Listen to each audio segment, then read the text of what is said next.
It's so easy to give up and say that all of this economic stuff is too difficult to understand, and I get it. There's a lot of moving parts and a lot to understand. But what I have found is that it's very easy to find patterns through cycles and history. It's because of these cycles and history that I have a pretty good idea of how things are going to turn out. For example, going back all the way to the year 1450, every nation who held the world reserve currency status held it for roughly 80 years. America's held it now for about 75, and that was at the end of World War II.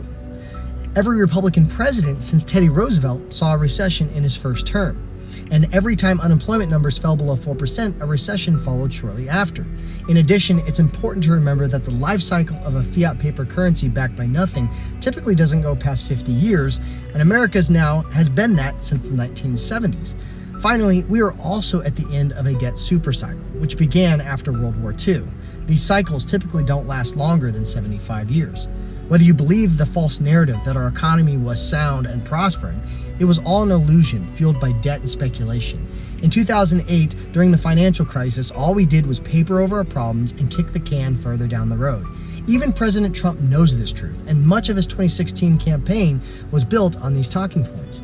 Take a look at this video I made in November 2019 and just listen to the words of President Trump.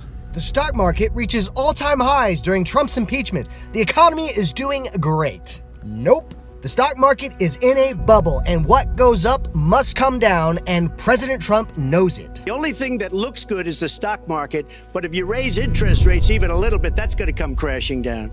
We are in a big, fat, ugly bubble. This is why I voted for President Trump in the first place. I'm not trying to be a Debbie Downer. I'm trying to be a realist. The economy is fragile, and Trump knows it. I'll tell you what, if I ever got impeached, I think the market would crash.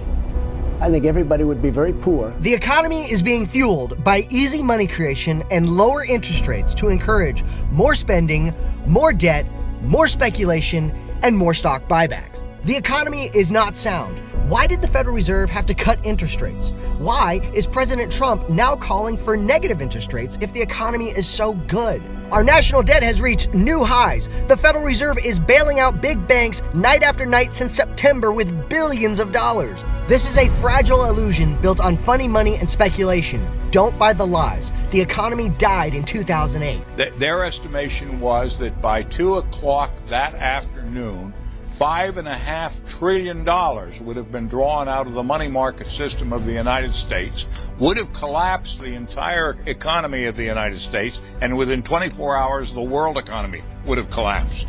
When Trump says things like this, The stock market just hit another all-time in history high, meaning 401ks and jobs. Everybody's getting rich. he's trying to buy time to get reelected. By no means do I want a socialist to be our president, and I would much rather have President Trump be reelected. But he knows this is a game of faith and confidence. We used to have a very, very solid country because it was based on a gold standard. We don't have that anymore. There is something very nice about the concept of that. It would be very, very hard to do at this point, and one of the problems is we don't have the gold. By no means did Trump make this mess, but let's just pray that he has a plan to bring us back to sound money and economics, because he knows the truth. He just can't say it now that he's president.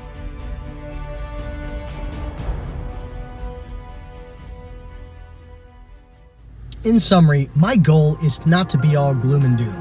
My goal is to help people wake up and to see the cycles and history at hand. What we are literally facing is a monetary reset, and we must know how our system works in order to retain our freedoms. We cannot be ignorant to this stuff and just blindly accept whatever the government is going to throw our way. We must understand it. President Trump will be in office during the bankruptcy of our nation, and he must be willing to set us on solid footing. At minimum, I believe that we should turn back to the Constitution when it comes to our monetary system, but I would much rather follow the words of Thomas Jefferson and see a complete separation of state and money. In 5 years, our world is going to look entirely different, and you must be ready.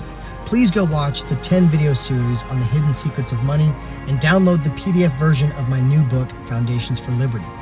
It doesn't matter how good of a builder we have in office or what kind of fiscal policy we use if the house we are building is built on a foundation of sand. Our monetary system is that foundation.